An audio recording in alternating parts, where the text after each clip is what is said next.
Moi, les bilans, c'est des étapes super importantes et j'invite toujours mes clientes à en faire tous les mois, chaque trimestre, chaque année. Pour moi, c'est super important de faire le point, en fait, et je vais vous expliquer pourquoi dans cette vidéo, je trouve ça hyper important. Je m'appelle Stéphanie, je suis formatrice en gestion d'entreprise pour les petites structures et je vous aide à mettre en place des bases solides pour supporter votre croissance en toute sérénité.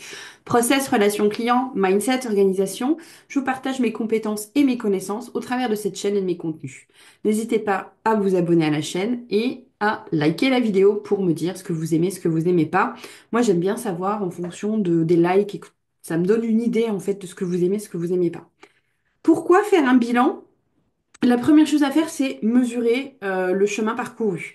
On a besoin de se poser, de prendre le temps de voir l'année dans son ensemble. On peut pas, euh, on peut pas utiliser que les chiffres ou euh, que que certains éléments d'analyse. Il faut vraiment avoir une analyse globale. On fait le bilan, nous, dans le programme VIP, tous les mardis soirs, il y a un mindset, il y a un mastermind mindset, et tous les derniers mardis du mois, pardon, on fait le bilan. Et en fait, ça apprend aussi à mes apprenantes à bien prendre en compte toutes les facettes de leur entreprise. Souvent, en fait, elles arrivent au bilan et elles se disent, en fait, mon bilan, il n'était pas terrible. Et en fait, quand j'analyse donc vraiment le chemin parcouru et quand je prends la, la période, parce que là je parle de bilan annuel, mais ça peut être mensuel et ça peut être hebdomadaire. Quand je prends la période dans son ensemble, finalement, bah, c'est pas si catastrophique que ça, par exemple. Moi, si je me base sur les chiffres, 2024, ça a été une des années des plus basses en termes de chiffre d'affaires depuis 2012 que je me suis lancée. Mais c'est aussi, euh, c'était aussi mon intention en début 2024. J'avais la trésor, j'avais tout ce qu'il fallait pour pouvoir, une fois, depuis 2020, depuis 2012 que je me suis lancée et depuis que j'ai réorienté, j'ai pris le temps. Et c'était vraiment l'intention que j'avais posée en 2024 de prendre le temps de tester, de prendre le temps de... 2023 a été très compliqué en termes de changement, on va dire, parce qu'il y a eu ma maison j'ai acheté ma maison qui était mon goal et du coup je me suis retrouvée perdue. J'ai fait plein de trucs et c'était compliqué et du coup 2024 j'avais vraiment ce besoin de repli. J'ai arrêté tous mes coachings. J'ai vraiment eu ce besoin, ressenti ce besoin de repli sur moi-même et donc de me dire, ben, comment j'ai envie de le faire, qu'est-ce que j'ai envie de tester. J'ai écrit des carnets et des carnets pour me libérer. C'était vraiment... Et en fait, quand je regarde l'année 2024, oui, ça a été une des années les moins bénéfiques, on va dire, en termes de chiffre d'affaires. Mais par contre, ça a été une des années les plus riches et les plus puissantes en apprentissage. Et c'est, je pense, l'année qui m'a permis de poser des bonnes bases sur mon avenir. Et ça a été vraiment l'année du leadership. En 2023, j'ai fait une formation sur le leadership.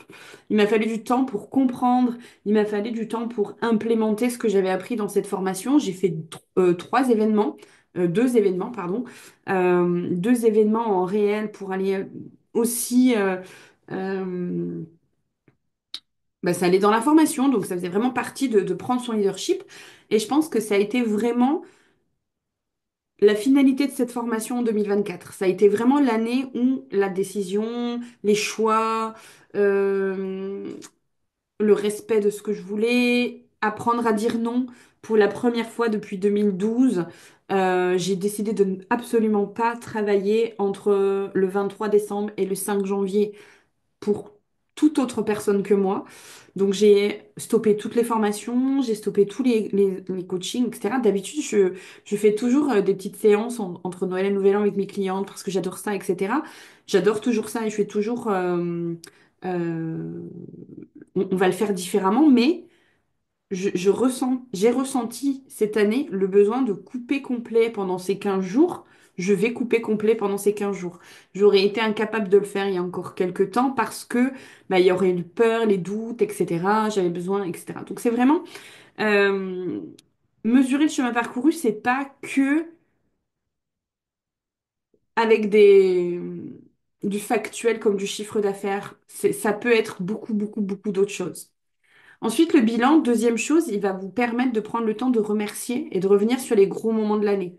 Cette année, elle a été riche, comme je vous le dis, donc riche en enseignements, en rencontres, en sorties de zone de confort.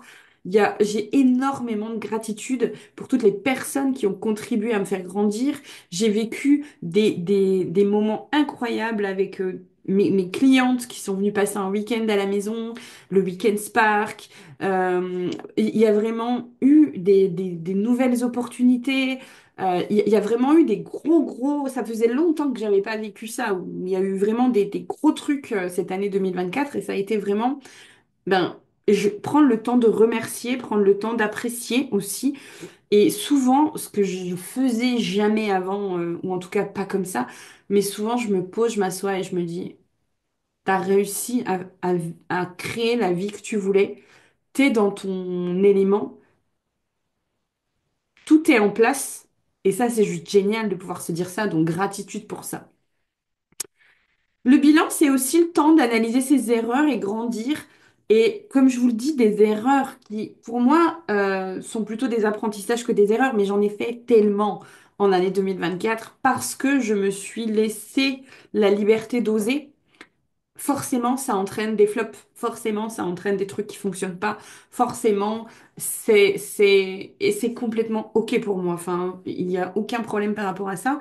Par contre, il faut que ça serve à grandir. Donc, il y a eu tellement d'erreurs en 2024 qui m'ont permis de poser les choses. Et une petite erreur m'a fait grandir. Des grosses erreurs m'ont fait aligner. Donc, c'était vraiment toute les échecs, enfin tous les échecs que j'ai pu avoir en 2023-2024 m'ont vraiment permis de construire ce que j'ai, les bases solides pour grandir après. Et ça, c'est grâce à tout ça que j'ai réussi à me reconnecter à moi et à réussir à écouter mon corps et que j'ai réussi à suivre le flow et travailler sur moi. Vraiment, je vous ai dit, j'ai jamais autant utilisé de stylo, j'ai jamais autant utilisé de carnet, j'ai jamais autant passé des heures et des heures à écrire. J'ai passé des heures à faire de l'EFT pour libérer. J'ai passé des heures à analyser mes croyances. Et ça m'a permis, j'étais dans une fatigue émotionnelle, vraiment, parce que je vous l'ai dit, j'avais perdu le sens en 2023. J'étais pleine de bonne volonté, il s'est passé plein de choses. Ça n'a pas été la catastrophe du tout. Par contre, je faisais les choses sans sens. Et c'était compliqué pour moi, où en fait, mon objectif, c'est de donner du sens. Donc ça a été compliqué et je me suis épuisée émotionnellement. Et là, en fait, je ressentais vraiment ce besoin de recharger les batteries émotionnellement. Et du coup, bah, c'est ce que j'ai fait en 2024, en prenant soin de moi, en prenant du temps pour moi, en réfléchissant à ce que je voulais, en rallumant la flamme, en allant chercher, faisant parfois des tout petits ajustements qui font que ça oui, ça non, ça oui, ça non. Et ça, c'est super important. Et donc, pour clôturer cette vidéo, pour moi, le bilan sert aussi à prendre action et à se réaligner. En 2024, j'ai mis lumière sur mes failles, mes blocages. J'ai mis en lumière tout ce qui m'empêche d'avancer. En tout cas, aujourd'hui, ce qui est mis en lumière, c'est résolu. Ce qui a été mis en lumière, c'est travaillé. Ce qui a été mis en lumière, c'est en cours de changement. Et en fait, l'année 2025, c'est vraiment mettre en action ce que j'ai appris pour 2024, c'est sortir de la zone de confort encore plus. Maintenant, je me sens en sécurité, ce qui n'était pas le cas en 2023 ou en 2024. Aujourd'hui, je me sens en sécurité dans le sens où j'ai, pour moi, la mise en sécurité, c'est un business qui tourne, c'est des bases solides. C'est pas pour rien, en fait, que j'avais appelé ma première activité des bases solides pour une entreprise prospère. Et c'est pas pour rien que je reviens à, à ça. Parce qu'en fait, ces bases solides, c'est ce qui me permet de me mettre en sécurité. Je sais que mes systèmes d'acquisition fonctionnent, je sais que mes stratégies fonctionnent, je sais que je peux générer de l'argent quand j'en ai besoin, je sais que ça fonctionne et je peux me reposer sur ces bases-là. Et en fait, je sais que quoi qu'il se passe, je sais que si je pars avec une année vierge, on va dire, je suis capable de créer. J'ai compris en fait mes talents. D'ailleurs, ça faisait partie de la formation et c'était très, très drôle parce qu'au début de la formation, je ne trouvais pas mes talents, je ne savais pas. Cette formation a été vraiment très puissante en termes d'apprentissage de soi. Je trouve ça vraiment génial. Ça a été vraiment une révélation. Et en fait, il y a tellement encore de chemin à parcourir, mais c'est déjà super cool ce qui a été parcouru. Et donc, je me sens en sécurité intérieure.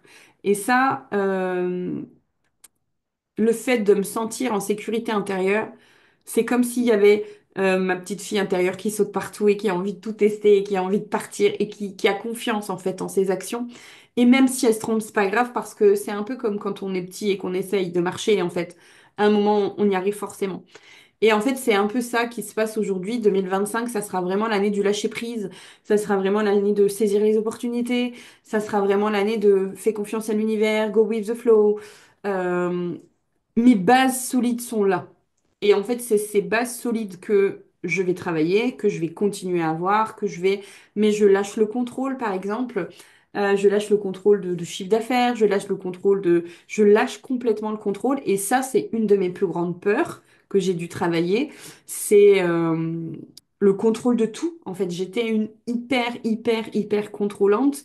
Et je lâche ce contrôle en 2024 et je laisse le go with the flow pour 2025. C'est mon challenge. Euh, c'est saisir les opportunités. On parle de ça, j'y vais, on parle de ça, j'y vais.